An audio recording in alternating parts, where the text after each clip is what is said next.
देखिए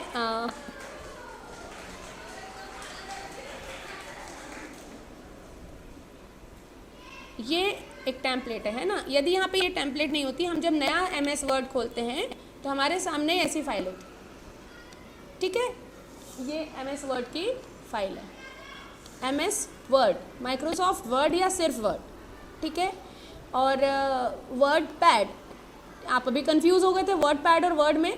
word pad हम तब यूज़ करते हैं जब हमारे पास MS वर्ड नहीं होता। जैसे आप उस सिस्टम पे बैठे थे, उसमें MS वर्ड नहीं था और आपको मैं यही काम दिया ही है, मान लो कि ये असाइनमेंट है तो करना ही है, तो आप फिर वर्ड पैड में कर सकती थी। लेकिन वर्ड पैड आपके लिए एक सब्सटीट्यूशन होता कि क्योंकि भैया MS वर्ड नहीं है इसीलिए मैंने वर्ड पैड में बनाया, ओके।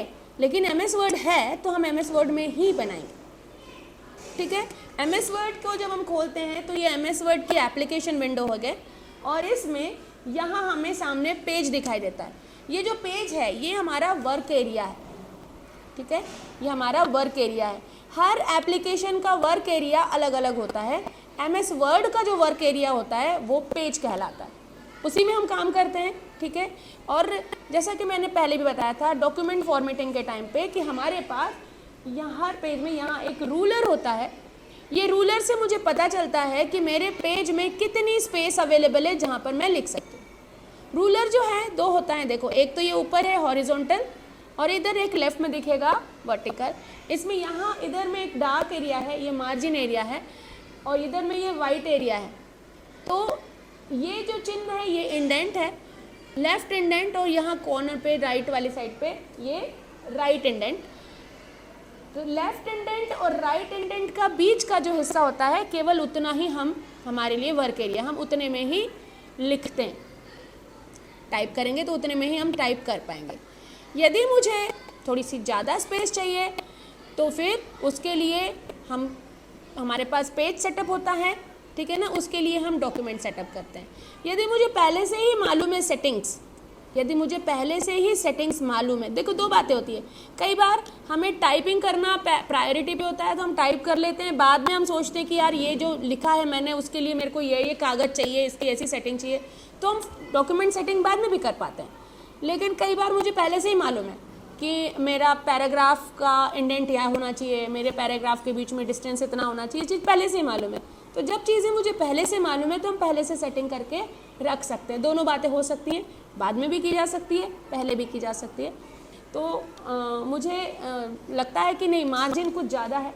डिफ़ॉल्ट मार्जिन यहाँ पर जितनी भी है और कम चाहिए, मुझे इतनी मार्जिन की आवश्यकता नहीं है। तो फिर हम क्या करते हैं, यहाँ लेआउट में जाते हैं और लेआउट में जाकर अपने मार्जिन को नैरो कर लेते हैं, मतलब कम कर लेते हैं। इतनी मार्जिन ठीक है, ये थोड़ा सा स्पेस मेरे पास बढ़ गया। मुझे चारों तरफ में यदि अपने क्योंकि मुझे रेज्यूमे बनाना है और मुझे बॉर्डर चाहिए है, तो यहीं लेआउट में ही, पेज लेआउट के बगल में डिज़ाइन है या फिर पेज लेआउट टैब में ही आपको पेज बॉर्डर मिलता है। यहाँ से आप अपने पेज में पेज बॉर्डर डाल लेते हैं।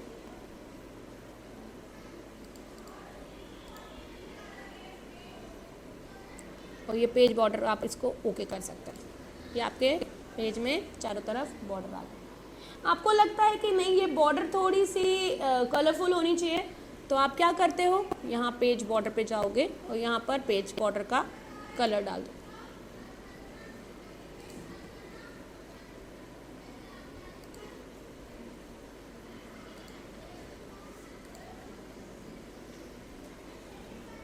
ठीक है, ब्लू और ब्लैक एक जैसा ही हो गया, कुछ ज़्यादा फ़र्क समझ में नहीं आ रहा। यदि आपको लगता है कि नहीं मुझे चारों तरफ बॉर्डर नहीं चाहिए, कई बार होता है ना चारों तरफ नहीं होती, मुझे बस एक ही साइड में बॉर्डर चाहिए, तब उसके लिए फिर हमारे पास ऑप्शन होता है।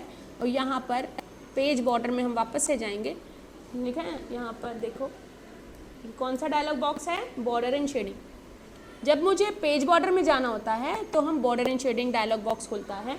ये क्वेश्चन हो सकता है कि यदि हमें अपने फाइल में बॉर्डर डालनी है तो मेरे को कौन सा डायलॉग बॉक्स ओपन करना चाहिए, तो मुझे बॉर्डर एंड शेडिंग ओपन करना चाहिए, ठीक है। और बॉर्डर एंड शेडिंग हमको कहाँ से मिल जाता है, जब हम पेज बॉर्डर पे क्लिक करते हैं तो बॉर्डर एंड शेडिंग ही खुलता है।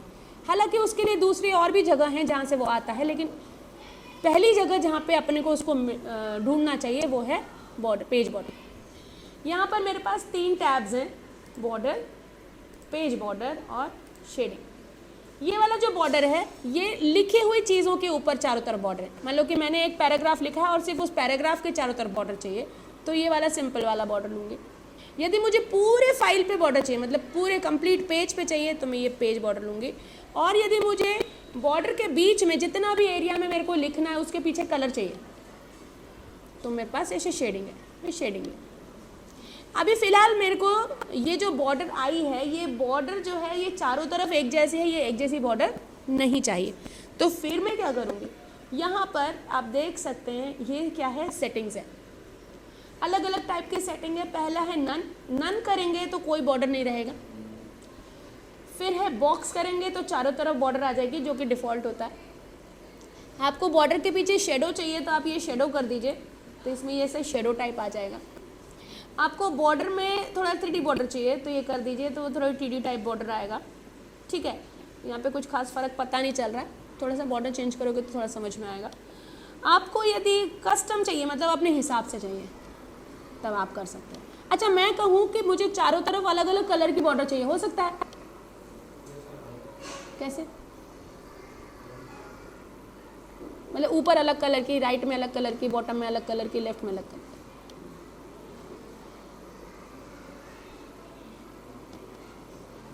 पहला बात तो पॉसिबिलिटी, क्या ऐसा हो सकता है। फिर दूसरा बोलते हैं हाउ, कैसे हो सकता है। हो सकता है। उसके भी पहले क्या हम ऐसा चाह सकते हैं, अच्छा लगेगा एक पेज में चारों तरफ अलग अलग रंग की बॉर्डर? किसी को अच्छा लग भी सकता है, किसी को नहीं भी लग सकता। ठीक है, नहीं, हाँ ना, कुछ तो बोलो। हो सकता है। अब दूसरा सवाल, कैसे? कैसे? नहीं, पीछे 3 बच्चे हैं जो कि पहचानते हैं MS वर्ड को, फिर भी नहीं जवाब अच्छे से दे पाते, कंफ्यूज हो जाते हैं। यहाँ से ये बॉर्डर्स हैं।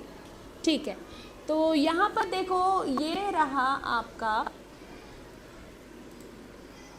ये बॉर्डर पे क्लिक किया तो आपकी बॉर्डर हट गई, वापस से क्लिक किया आ गई, लेफ्ट क्लिक किया हट गई। तो इस तरीके से तो हम बॉर्डर को हटा भी सकते हैं और ला भी सकते हैं। ठीक है, मुझे अलग अलग कलर की चाहिए तो मैंने कलर चेंज किया यहाँ से, फिर मैंने ये ऊपर की हटाई, फिर से लाई, फिर कलर बदला,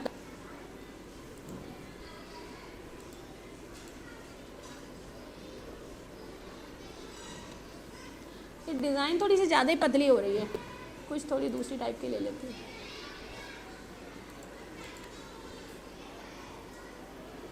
सेम टू सेम लेफ्ट में भी चाहिए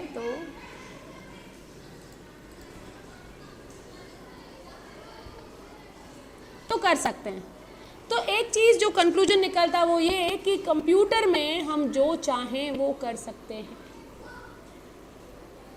ठीक है, बस क्रिएटिविटी हमारे दिमाग में होनी चाहिए कि हम ऐसा करना चाहते हैं, कंप्यूटर की मदद से हम कर सकते हैं। ओके, हमें पता होना चाहिए। ठीक है ना स्मिता, हमें मालूम होना चाहिए कि हम क्या चाहते हैं, क्योंकि यदि हमें मालूम नहीं है तो फिर हम उसको एग्जीक्यूट भी नहीं कर पाते। इसीलिए टर्मिनोलॉजी ज़रूरी है। ठीक है, तो इस तरीके से आप अलग अलग टाइप की बॉर्डर अलग अलग जगह कर सकते हैं। यदि आपको नहीं चाहिए तो आप हटा भी सकते हैं, आपको चाहिए तो आप उसको ला भी सकते हैं। तो ये तो हो गया पेज बॉर्डर। और यहाँ नीचे देखिए अप्लाई टू लिखा हुआ है। अप्लाई टू में क्या लिखा हुआ है, होल डॉक्यूमेंट। तो आप कंप्लीट जब भी करोगे तो पूरे डॉक्यूमेंट पे वो आराम से आएगी। इसमें ऑप्शन है आपके पास, दिस सेक्शन मतलब जहाँ पे आप काम कर रहे हो कर्सर है आपका, यदि ऐसा करोगे तो केवल उसी सेक्शन में आएगी। तो ये कुछ सेटिंग्स हैं अलग अलग। First page only, all except first page, पहले पेज को छोड़कर बाकी पे बॉर्डर चाहिए, पहले पेज पे बॉर्डर नहीं चाहिए। तो ये ऑप्शंस यदि मुझे पता हो, जिन लोगों को ये ऑप्शंस नहीं मालूम होते हैं उनको बड़ी दिक्कत आती है कब, जब वो असाइनमेंट का कवर पेज बनवाने जाते हैं। पूरा असाइनमेंट तो वर्ड में टाइप कर लिया, ठीक है, अब मुझे कवर पेज बनाना है। कवर पेज में जाके जब जैसी सेटिंग करी वो पूरे पे अप्लाई हो गई, है ना। मुझे कवर पेज पे अलग चाहिए, बाकियों में अलग चाहिए। तो ये सेटिंग जिसको मालूम है उसे दिक्कत नहीं होगी, पर जिसे नहीं मालूम है वो क्या करता है, पहले पहला पेज अलग बनाता है, उसको प्रिंट अलग से कर देता है, बाकी पेज अलग बनाता है, उसको प्रिंट अलग करता है। क्योंकि सेटिंग्स में ऐसा ऑप्शन है भी, ऐसा कुछ पता नहीं। तो हमें पहला, जैसे हम कुछ चाहते हैं, अपन फाइल बना रहे हैं और हम कुछ में कुछ करना चाहते हैं, तो हमें सबसे पहले चेक कर लेना चाहिए कि वो चीज़ हो भी सकती है कि नहीं हो सकती है, और मोस्टली हम जो चाहते हैं वो हो सकता है, उसके लिए कमांड्स अवेलेबल होती हैं, ठीक है। तो ये तो हो गई हमारी पेज की सेटिंग। अब बात आती है पैराग्राफ फॉर्मेटिंग की।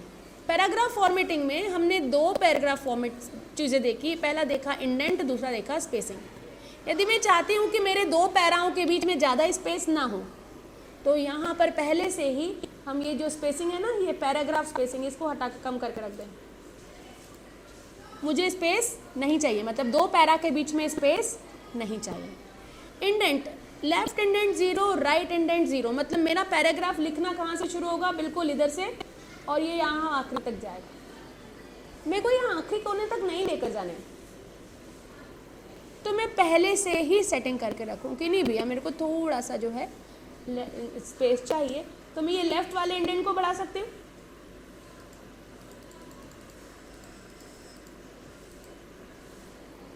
लेफ्ट इंडेंट को बढ़ाती हूँ, तो अब क्या होगा कि जो भले ही मेरे पास इतनी जगह है यहाँ से, लेकिन मेरे टाइपिंग कहाँ से शुरू होगी, इस पोजीशन से, इसको कहते हैं इंडेंट। और मेरे पास इतनी यहाँ तक आ सकता है, लेकिन मुझे यहाँ तक नहीं लेके जाना क्योंकि वो बॉर्डर में घुस जाएगा, तो मेरे को बॉर्डर से थोड़ा सा पहले रखना है, तो मैं राइट इंडेंट को भी थोड़ा सा इंक्रीज कर सकती हूँ।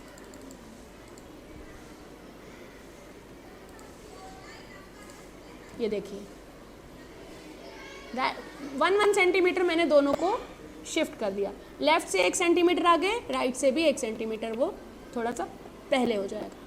तो मेरे पास जगह है, ऐसा नहीं कि मेरे पास जगह नहीं है, इधर भी 1 सेंटीमीटर जगह थी और इधर भी 1 सेंटीमीटर जगह है जिसमें हम काम कर सकते हैं, लेकिन हमने उसको थोड़ा सा कम कर दिया है। हमने उसको कहा है कि नहीं 1-1 सेंटीमीटर दोनों तरफ छोड़। हम ये काम मार्जिन से भी कर सकते थे, भाई क्यों कर दी कम मार्जिन, जब हमें जगह चाहिए थी, तो मतलब जब हमें छोड़ना ही था तो मार्जिन ही कम कर, क्यों करेगा। तो यदि हम मार्जिन कम नहीं करते क्या होता, अभी देखो यहाँ पे तो मैंने मार्जिन कम करी, मेरी बॉर्डर यहाँ जा रही है। यदि मैं मार्जिन कम नहीं करती, नॉर्मल मार्जिन रहते, तो क्या होता, थोड़ा सा ज़्यादा जगह वो छूट पाती, थोड़ी सी ज़्यादा जगह छोड़ता, जो कि हो सकता है कि मेरे लिए उतनी जगह मुझे नहीं छोड़नी, ठीक है। तो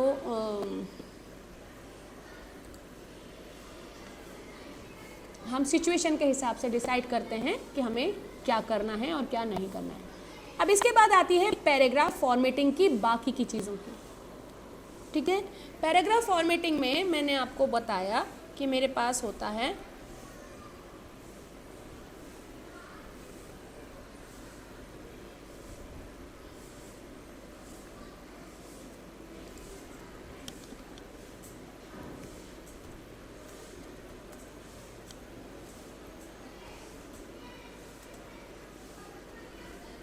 इसके अंदर जो मेरा सबसे पहला चीज़ जो है, जिसको हम कवर करते हैं, वो है इंडेंटेशन, जो कि हमने देख लिया, मतलब हमने स्पेस एरिया क्लियर कर लिया, इतने इतने में लिखना है। उसके बाद दूसरा पॉइंट जो हमने देख लिया वो है paragraph spacing.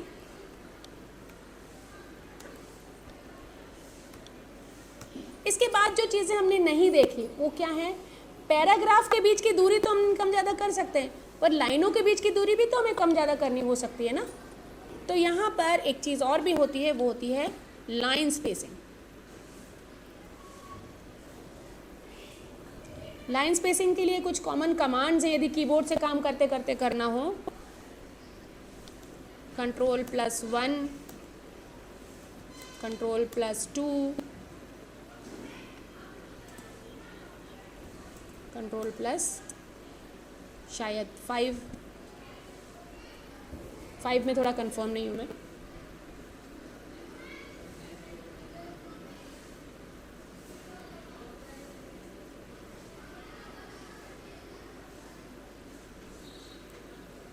Control plus 1, control plus 2, control plus 5 correct है।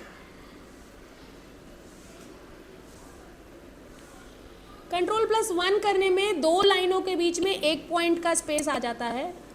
कंट्रोल प्लस 2 करने से 2 लाइनों के बीच में 2 पॉइंट का स्पेस आ जाता है। और कंट्रोल प्लस 5 करने से 2 लाइनों के बीच में 1.5 का डिफरेंस आ जाता है। ठीक है, पर दोनों के अलावा भी तो साइज हो सकता है, 1, 2, 1.5 थोड़ी ना है, और भी हो सकता है। तो बाकियों के लिए मेरे पास टूल्स हैं। ठीक है, पर ये डिफ़ॉल्ट कमांड थी इसलिए मैंने यहाँ लिख दी। लाइन स्पेसिंग के बाद फिर हमारे को और भी चीज़ होती है जो किसी पैराग्राफ में हम डिसाइड करते हैं। कल जो मैंने आपको एक एग्जांपल दिया था कविताओं का कि एक किताब में कविता लिखी है, कुछ यहाँ कुछ यहाँ कुछ यहाँ कुछ यहाँ, है ना, तो हम रख सकते हैं अलाइनमेंट। हम उसको बोलते हैं अलाइनमेंट। अलाइनमेंट, अलाइन का मतलब सीध। अब सीध कैसी हो सकती है? कोई भी चीज़ जब हम लिखेंगे तो वो लेफ्ट से सीध में हो सकती है, जैसे कि फिलहाल है लेफ्ट से सब सीध में है। वो राइट से सीध में हो सकती है, जो कि अभी फिलहाल नहीं है। वो बीच से सीध में हो सकती है, वो दोनों साइड से सीध में हो सकती है,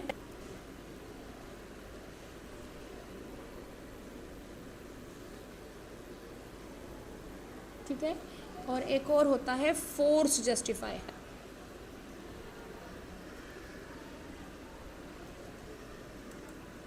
जस्टिफाई और फोर्स जस्टिफाई में एक थोड़ा सा अंतर रहता है। जस्टिफाई में जितनी लाइनें पूरे में जा रही है उतनों को एडजस्ट करता है, और फोर्स में वो ज़बरदस्ती किसी लाइन में ज़्यादा नहीं भी लिखा है तो भी उसको खींच के बराबर करता है दोनों तरफ, फोर्सली उसको जस्टिफाई करता है दोनों तरफ से एक बार। तो इस समय आप यदि देखें ये सारा का सारा जो है, यदि मैं सबको सिलेक्ट करूं तो एक तरफ से सब सीध में दिखाई दे रहा है। देखिए दिख रहे हैं सीध में, सीध लिख रही है, इसको हम बोलते हैं अलाइनमेंट। ठीक है, और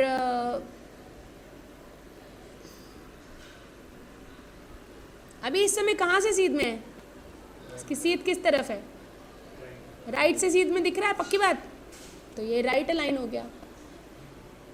अभी वो कहाँ से सीध में दिखाई दे रहा है? बीच में। आप सोच सकते हो कि तो टेढ़ा मेढ़ा टाइप्स दिख रहा है, क्योंकि टेढ़ा मेढ़ा बीच में है तो इसलिए दोनों साइड से टेढ़ा मेढ़ा दिख रहा है। और थोड़ा बहुत फ़र्क उसकी लिस्टिंग का भी है, नंबरिंग की वजह से भी। ठीक है, बाय डिफ़ॉल्ट हम लोग उसको लेफ़्ट में रखते हैं, क्योंकि हमारी लिखने की स्टाइलिंग क्या है, ऐसे लेफ़्ट से राइट है। सेंटर में हम केवल अपनी हेडिंग रखते हैं, टाइटल को अपन सेंटर में लिखते हैं। जैसे आप लोग रेज्यूमे बनाओगे तो ऊपर रेज्यूमे हेडिंग या बायोडाटा या अपना नाम जो कुछ भी ऊपर डालोगे वो बीच में डालोगे। ठीक है, तो कोई भी पैराग्राफ किस स्थान से लिखना चालू होता है वो कहलाता है इंडेंट। ठीक है, और पेपर में वो कहाँ पे दिखाई देता है, कहाँ पे वो अरेंज होता है, वो कहलाता है अलाइनमेंट। ठीक है, तो ये पैराग्राफ फॉर्मेटिंग का ही एक पार्ट होता है अलाइनमेंट। अलाइनमेंट के बाद फिर अगली चीज़ आती है इसमें, वो होती है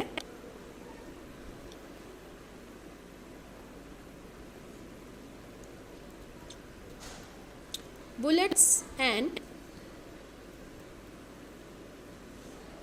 नंबरिंग। बुलेट्स एंड नंबरिंग ये भी पैराग्राफ फॉर्मेटिंग का भाग है। देखिए मैं लिख रही हूँ इस समय, आप इसको एक फाइल समझ लो, फाइल ही है, और इसमें मुझे आपको एक लिस्ट बतानी है 1 2 3 4 5 6। तो मुझे नंबर जब तक लिखूंगी नहीं 1 2 3 4 कैसे पता चलेगा ना। 1 2 3 4 अलाइनमेंट में एक लिस्ट के अंदर दूसरी लिस्ट, तो मल्टी लेवल हो गया। 4 4 के अंदर ABCD, ये मल्टी हो गया। ठीक है ना। तो जब अपन नंबर दे देते हैं लिस्ट को, किसी भी लिस्ट को लिस्ट कब बोलते हैं? यदि उसके आगे नंबर लिखे हो। नंबर नहीं हो तो लिस्ट काहे की? लिस्ट से अपने को टोटल काउंट मालूम चलता है। तो यहाँ पर बुलेट से नंबरिंग से हम लिस्टिंग करते हैं। अब बुलेट की क्या ज़रूरत है? जब टोटल पता चल के तो फिर बुलेट का क्या मतलब है? तो 1 2 3 4 नंबरिंग होता है और 1 2 की जगह कोई चिन्ह लगाना हो तो वो बुलेट होता है। पर हम बुलेट्स कब लगाते हैं? जब मुझे काउंटिंग से कोई मतलब नहीं है। जैसे कि आपसे बोला गया कि भैया फाइल को सेव करने की स्टेप्स लिखो, फाइल को सेव करने की स्टेप्स लिखो। तो यहाँ पे आपको 1 2 3 लिखने की आवश्यकता नहीं है, क्योंकि कई तरीके से सेव होता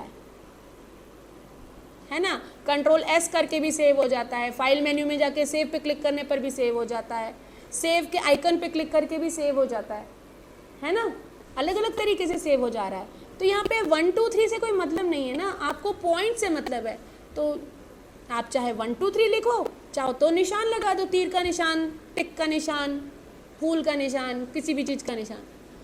मेन चीज़ क्या है? Points, bullet points. बुलेट का मतलब, बुलेट पॉइंट का मतलब होता है इम्पोर्टेंट बिंदु, IMP पॉइंट्स, मुख्य बिंदु। ठीक है। तो जब भी कभी हम कुछ ऐसे लिस्ट बना रहे हैं जहां हमें कुछ मुख्य मुद्दे बताने हैं, तब हम बुलेट्स का चुनाव करते हैं।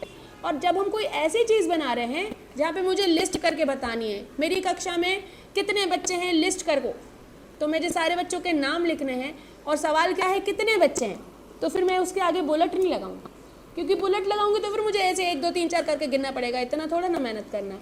तो वहाँ पे फिर मैं बुलेट नहीं लगाऊंगी, वो मेरी गलती होगी यदि मैं वहाँ बुलेट लगाती हूँ। वहाँ पे मेरे को नंबरिंग लगानी चाहिए ताकि आखिरी नंबर अपने आप पता चल जाए। लेकिन वहीं यदि आपसे बोलूँ कि भाई सांस्कृतिक कार्यक्रम है स्कूल में और आप बताओ आप कौन कौन सी एक्टिविटी करवाओगे, तो आप क्या कर रहे हो? एक्टिविटीज़ के नाम लिख रहे हो। तो वहाँ पर आपको नंबरिंग की कोई ज़रूरत नहीं है, वहाँ पे आप बुलेट लगा सकते हो कि हाँ भाई ये करेंगे, सरस्वती वंदना करेंगे, डांस करेंगे, गरबा करेंगे, ये करेंगे, XYZ जो भी करना है वो करते जाए। ठीक है। तो जहाँ पर भी मुझे गिनती करनी होती है हम वहाँ नंबरिंग रखते हैं, और जहाँ पे मुझे गिनती नहीं करनी है लेकिन पॉइंट्स बताने हैं वहाँ पे मैं बुलेट रखती हूँ। ऐसा ही हमें करना चाहिए, वो सही चुनाव होता है। ठीक है। तो यहाँ बुलेट से नंबरिंग जो है वो एक ऑप्शन है। बुलेट से नंबरिंग 3 तरीके से होती है। देखो मुझे एक, तुम्हारे सिर में दर्द है क्या? अच्छा, पहला है बुलेट्स, दूसरा है, देखो मैं यहाँ पे नंबरिंग का चुनाव कर रही हूँ ABC का, मैं बुलेट नहीं लगा रही हूँ क्योंकि मुझे पता है मुझे इसमें 3 तरीके से होती है, तो मुझे बताना है कि काउंटिंग करनी है, इसलिए मैंने यहाँ पे नंबरिंग को चुना है।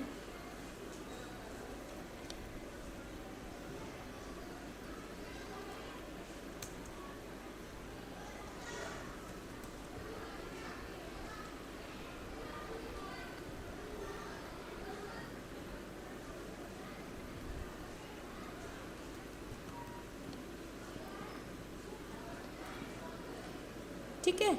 तो इसे 3 तरीके की लिस्टिंग यहाँ पे हम कर सकते हैं। बुलेट्स मतलब सिंपल, ये देखो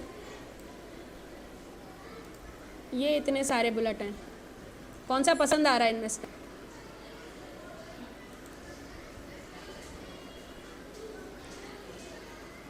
पर इसको लाने के लिए मुझे क्या करना पड़ा? यहाँ जाके चुनाव करना पड़ा, और मुझे जब चुनाव नहीं करना है, मुझे बस काम चलाओ मतलब लिख देना है बुलेट कोई भी चाहिए, तो मेरे को मेरे पास कुछ ऑप्शन होते हैं जिसमें कि ऑटोमेटिकली आ जाते हैं। ऑटो करेक्ट मैंने बताया था ना पहले भी कि अपने आप बन जाता है, तो ऑटो करेक्ट वाले मैं ले लेती हूँ क्योंकि मुझे तो केवल पॉइंट से मतलब, उसकी डिज़ाइन से मतलब नहीं है।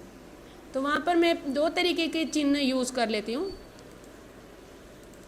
पहला जो कि आपने कई बार देखा होगा, ऐसे एक तो ये वाला चिन्ह है जो मैं अक्सर यूज़ करती हूँ, एरो का निशान, और एक हम यूज़ कर सकते हैं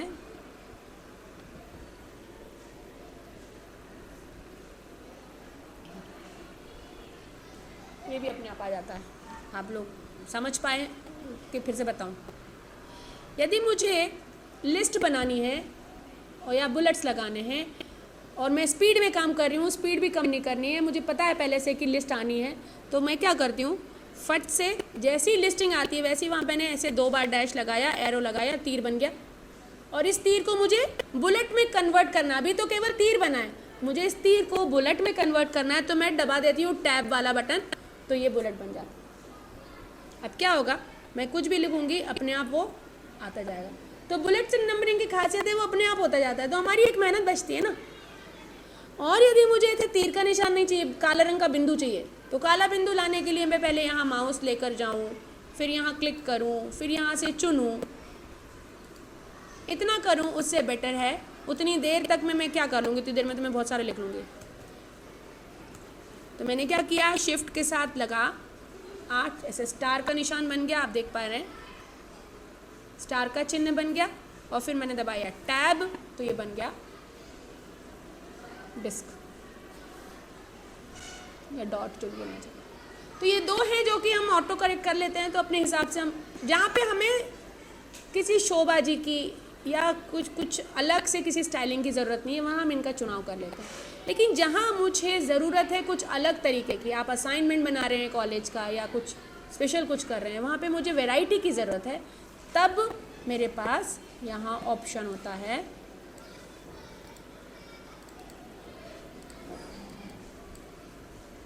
माउस का। फिर तो मुझे माउस से जाना ही पड़ेगा, यहाँ बहुत सारे दे देता है वो, जो चाहिए ले लो, देख सकते हो।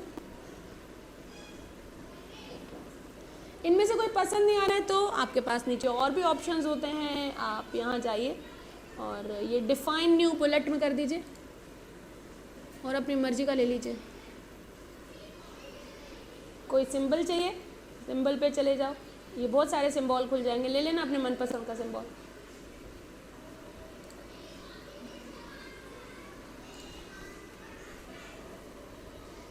तो ऐसे हम अपने मनपसंद का भी ला सकते हैं। सिंबल नहीं पसंद आ रहा है, डिफाइन बुलेट्स में ये पड़ोस में इसके पिक्चर है, आप किसी पिक्चर को भी ला सकते हैं,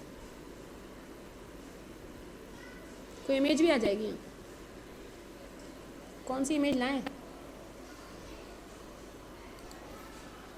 चलो मैं कुछ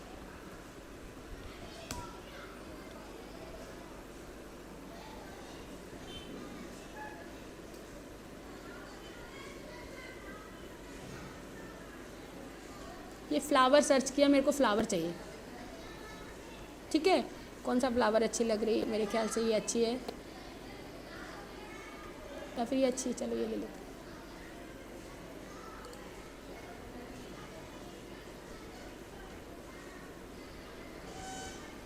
ये आ गया।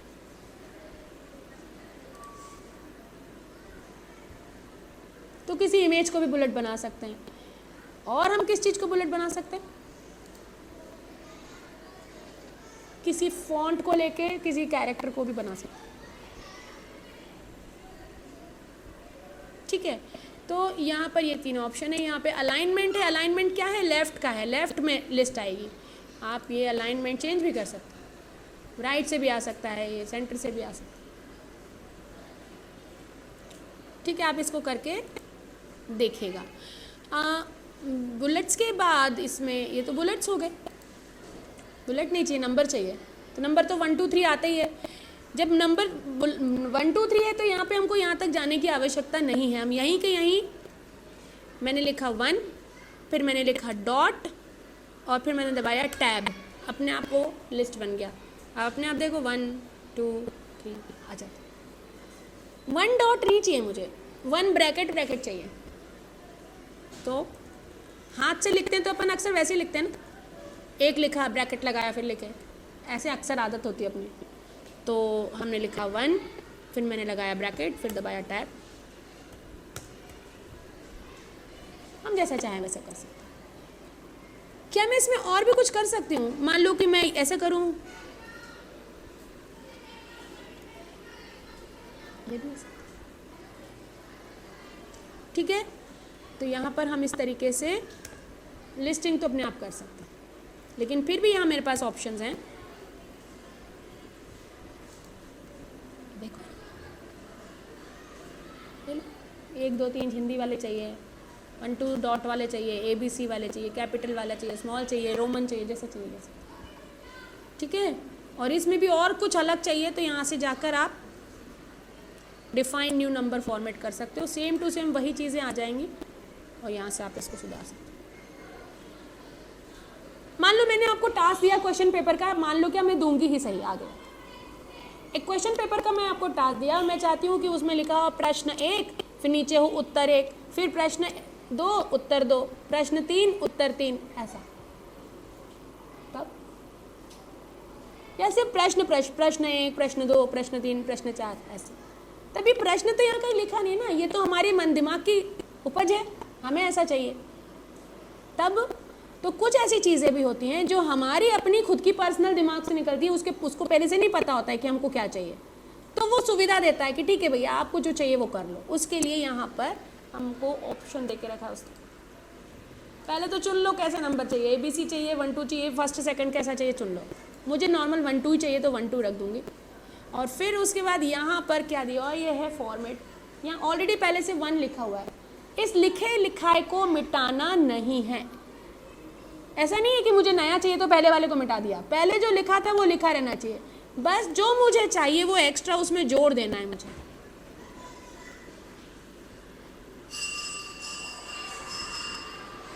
उसको मेरे को जोड़ देना है। मैंने जोड़ दिया QUES। ये देखो क्वेश्चन 1 क्वेश्चन 2। हिंदी चाहिए तो हिंदी करके कर देना, मंगल फॉन्ट में हिंदी भी हो जाए, ठीक है। तो इस तरीके से हम यहाँ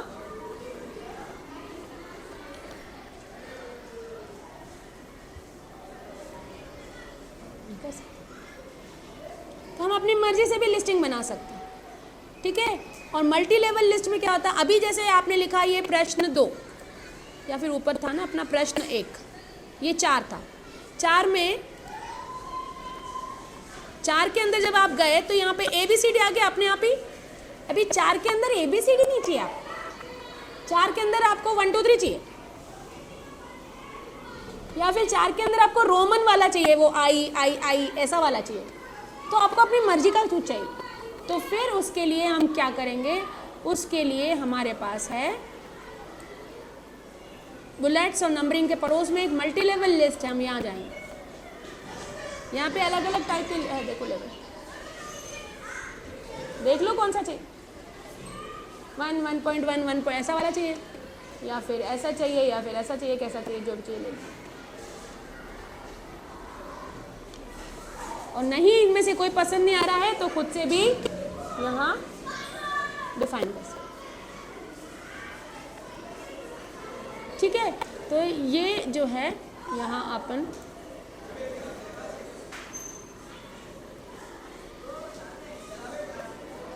तो ये सब जो है ये सारा का सारा आपका पैराग्राफ फॉर्मेटिंग का हिस्सा है। और ये आपको कहाँ मिल रहा है, यहाँ मिल रहा है, ये लिखा हुआ है पैराग्राफ, ओके। और आपको इसकी अब आप वो रिज्यूमे बना सकेंगे क्योंकि उसमें अलाइनमेंट है और अब आप उसको कर पाए। क्लियर है, आया ना? हाँ, वो जो मैंने व्हाट्सएप पे भी फाइल भेजी ना, उसको देखकर यदि आप बनाना चाहें तो अब आप बना सकते हैं क्योंकि उसके अंदर आपको अलाइनमेंट दे के रखा हुआ है और ये अलाइनमेंट की सहायता से अब आप उसको बना सकते हैं। और यदि वो रिज्यूमे नहीं बनाते हो, पोस्टर ही बनाते हो या फिर कुछ लिखते हो, कोई कविता लिख लेते हो, कुछ भी लिखने वाला असाइनमेंट आपको करना है जिसमें लिखा हुआ हो, तो उसके लिए पैराग्राफ फॉर्मेटिंग आपको आनी चाहिए। मैंने आपको भेजा वो एक सैम्पल भेजा ताकि आपको समझ में नहीं आ रहा हो कि मैं क्या लिखूं क्या करूं, इसलिए मैंने आपको एक सैम्पल दे दिया कि यदि आपको कुछ समझ में नहीं आता है तो आप उसको देख के बनाओ। मैं अभी 2 3 4 और सैम्पल्स आपको भेज देती हूँ, आप उसको देख कर बनाइए, ठीक है।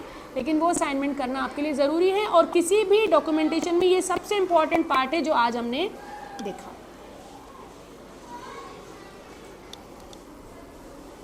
ठीक है।